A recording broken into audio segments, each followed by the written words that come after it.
ایک دور تھا جو عورتوں کے لیے بہت ظالمانہ اور خطرناک تھا۔ اس دور میں عورتوں پر طرح طرح کی الزام تراشی کی جاتی تھی اور سب سے بڑا الزام ہوتا تھا کالے جادو کا۔ جس پر بھی الزام ہوتا تھا اس کی سزا صرف موت ہوتی تھی۔ پھر دکھایا جاتا ہے سال 1235 ویلاج سٹی کا ایک منظر جس میں 3 عورتوں پر بلیک میجک کا الزام تھا۔ چرچ والوں نے انہیں قصوروار ٹھہرا کر پھانسی کی سزا سنائی، لیکن انہیں پھانسی پر چڑھانے سے پہلے فادر انہیں کہتا ہے کہ ان تینوں میں سے اگر کوئی بھی اپنے گناہ کو قبول کر لے گی تو اسے بخش دیا جائے گا۔ یہ سنتے ہی پہلی عورت فوراً اپنے گناہ کو قبول کر لیتی ہے کہ میں نے کالا جادو کرنے کی کوشش کی تھی اور شیطان کی پوجا بھی کی تھی۔ اور پھر دوسری عورت جو واقعی ہی بے قصور تھی، اس نے کہا کہ میں نے کوئی کالا جادو نہیں کیا، میں صرف اس کے توڑ کی میڈیسن بناتی ہوں۔ اور پھر تیسری عورت جس کا چہرہ بہت خوفناک تھا، وہ اپنا کوئی بھی گناہ قبول نہیں کرتی لیکن فادر کو ایک بد دعا دیتی ہے۔ پھر تینوں کو ایک پل سے پھانسی دے دی جاتی ہے۔ حالانکہ پہلی 2 عورتوں نے اپنی زندگی کی بھیک مانگی تھی،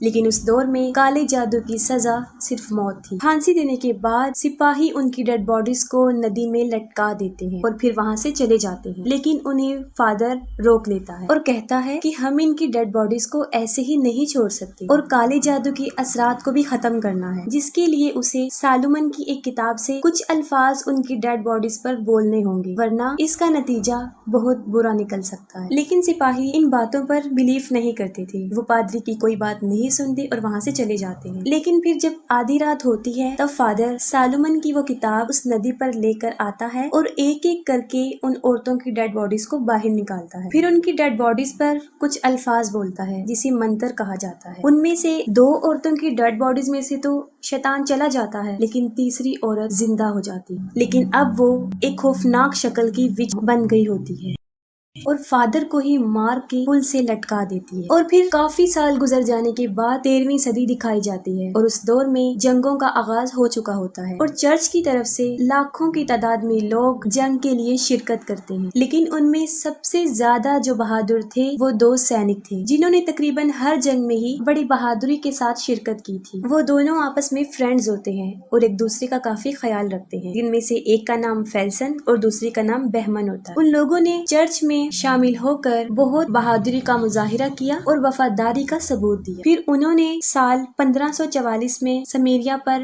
حملہ کیا، ان لوگوں کے ساتھ ان کی جنگ ہوئی اور انہوں نے بہت بڑی تعداد میں لوگوں کو قتل کیا، لیکن اس جنگ میں بہت جلد ان لوگوں کو اس بات کا پتہ چل جاتا ہے کہ ان کے خلاف لڑنے والے کوئی سپاہی نہیں ہیں بلکہ وہ عورتیں اور بچے تھے، اور یہ بات انہیں تب پتہ چلتی ہے جب بہمن کی تلوار ایک عورت کے پیٹ میں گھس جاتی ہے۔ پھر وہ دونوں آس پاس عورتوں اور بچوں کی ڈیڈ باڈیز دیکھ کر کافی اپسیٹ ہو جاتے ہیں اور اس بات کا قصوروار وہ اپنے لیڈر کو سمجھتے ہیں اور کہتے ہیں کہ ہم معصوموں کی جان لینے کے لیے اس جنگ میں شامل نہیں ہوئے اور درہم کا نام کر کے ہم ان لوگوں پر ظلم نہیں کریں گے۔ یہ فیصلہ سنا کر وہ دونوں بغاوت پر اتر آتے ہیں اور اپنی فوج کو چھوڑ کے چلے جاتے ہیں اور اپنے ملک وہ واپس چلے جاتے ہیں۔ انہوں نے چرچ کے آرڈر کو فالو نہیں کیا، اسی لیے وہ باغی بن گئے، لیکن انہیں چھپ کر رہنا پڑتا کیونکہ عیسائی مذہب عروج پر تھا اور ان کے قانون بھی بہت سخت تھے، جن میں بغاوت، دھوکہ اور کسی بات کو پورا نہ کرنے پر سزائے موت سنائی جاتی۔ وہ دونوں سٹیریا سے گزرتے ہیں،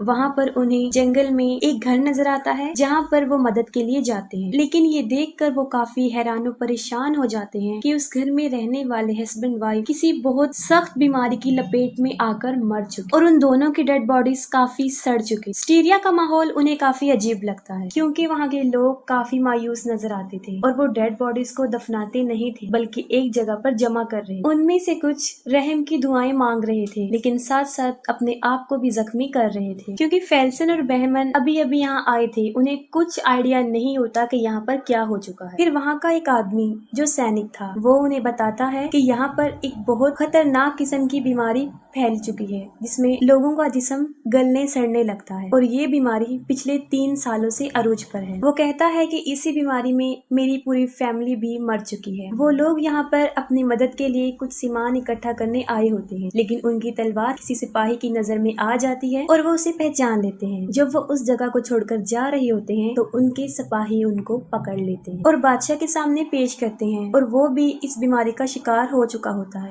بادشاہ کو فیلسن اور بہمن کے بارے میں پتا ہوتا ہے کہ وہ دونوں بہت بہادر سولجر ہیں، لیکن اب وہ بغاوت پر اتر آئے ہیں۔ بادشاہ انہیں بتاتا ہے کہ یہ بیماری جہنم سے آئی ہے جسے ایک عورت اس دنیا میں لے کر آئی ہے اور اسے ہم نے قید کیا ہوا ہے، اور کہتا ہے کہ اس کا توڑ صرف سالومن کی کتاب میں ہے اور وہ کتاب بھی زیورک میں ہے اور ان وچ کو زیورک لے جانا ہوگا، تو وہاں کے لیڈرز اس بات کو ڈیسائیڈ کریں گے کہ ان کے ساتھ کیا کرنا ہے۔ لیکن ہمارے سپاہی یہ نہیں کر سکتے کیونکہ ہمارے سپاہیوں پر اس کا اثر جلدی ہو جاتا ہے۔ وہ آفر کرتا ہے کہ اگر تم یہ کام کر دو تو چرچ تمہارے سارے گناہ معاف کر دے گا، لیکن بہمن اس کو کرنے سے انکار کر دیتا ہے کیونکہ ابھی بھی اس کے دل میں آخری جنگ کا افسوس تھا۔ ان کا انکار سن کے بادشاہ کو غصہ آ جاتا ہے اور وہ ان دونوں کو ایک جیل میں قید کروا دیتا ہے، لیکن اس جیل میں وہ وچ بھی ہوتی ہے۔ وہ لڑکی دیکھنے میں وچ نہیں لگ رہی تھی، لیکن بہمن کو اس پر ترس تب آتا ہے جب آدھی رات کو وہ اپنے زخموں کی وجہ سے کانپ رہی ہوتی اور رو رہی ہوتی ہے،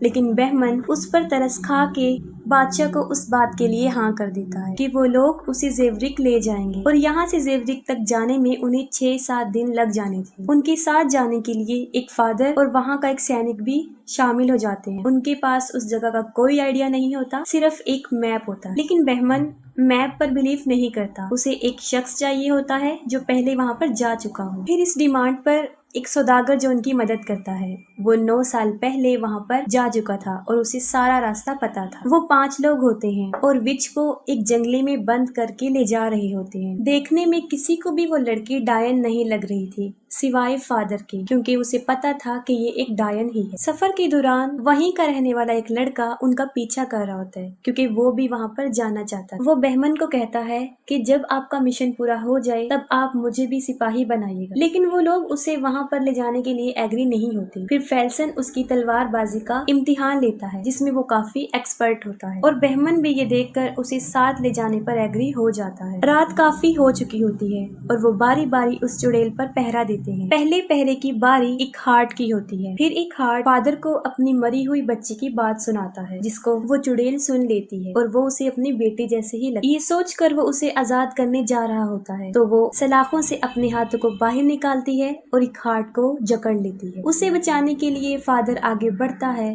لیکن وہ ڈائن اس کو بھی زخمی کر دیتی ہے۔ اس کے گلے میں بگھی کی چابی ہوتی ہے، وہ اسے نکال کے وہاں سے بھاگ جاتی ہے۔ یہ سب ہونے کے بعد فیلسن اور بہمن بھی اٹھ جاتے ہیں، وہ ان کے پاس آتے ہیں لیکن تب تک وہ چڑیل بھاگ چکی ہوتی ہے۔ اس جگہ کے قریب ایک گاؤں ہوتا ہے، وہ وہاں پر چھپ جاتی ہے۔ سب اسے پکڑنے کے لیے اس کے پیچھے جاتے ہیں لیکن وہ کسی کے قابو بھی نہیں آتی کیونکہ وہ بار بار غائب ہو رہی تھی۔ پھر ایک ہارٹ کو اپنی مری ہوئی بچی نظر آتی ہے۔ وہ لڑکی کافی بری حالت میں ہوتی ہے اور مدد کے لیے بلا رہی ہوتی ہے۔ وہ اس کی بیٹی نہیں ہوتی بلکہ وہ ڈائن اسے ویژنز دکھا رہی، لیکن ایک ہارٹ کو یہ سب کچھ سچ لگ رہا ہوتا ہے۔ وہ ان آوازوں کے پیچھے بھاگتا ہے لیکن وہاں پر وہ لڑکا تلوار لے کر کھڑا ہوتا ہے جو ان کے ساتھ آیا تھا۔ ایک ہارٹ کو وہ نظر نہیں آتا اور تلوار اس کے پیٹ میں گھس جاتی، جس پر کائے کافی حیران ہو جاتا ہے کہ ایک ہارٹ کیوں نہیں رکا، کیونکہ وہ چڑیل اسے مختلف جھوٹے ویژنز دکھا رہی تھی۔ ایک ہارٹ تو اسے بچانے کے لیے کھولنے جا رہا تھا لیکن وہ ایک ہارٹ کو ہی مار دیتی ہے۔ اس کے مرنے کے بعد وہ دوبارہ اس لڑکی کو قید کر لیتے ہیں جو کہ ان سے کافی منتیں کرتی ہے کہ اسے چھوڑ دیا جائے اور اسے دوبارہ جنگلے میں بند کر دیا جاتا ہے۔ پھر فادر ان سب کو سمجھاتا ہے کہ وہ کوئی بھی اپنے دل کی بات شیئر نہ کرے کیونکہ وہ ڈائن اسے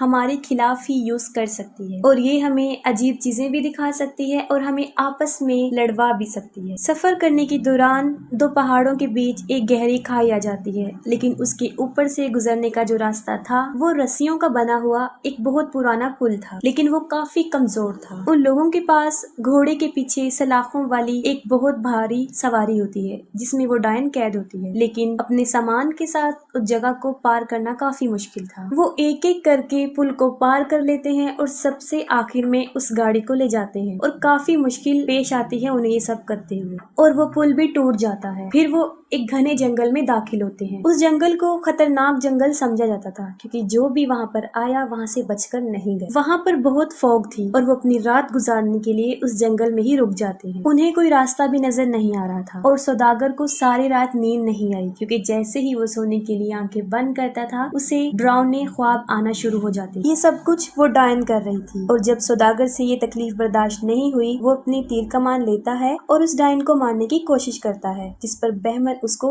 منع کر دیتا ہے۔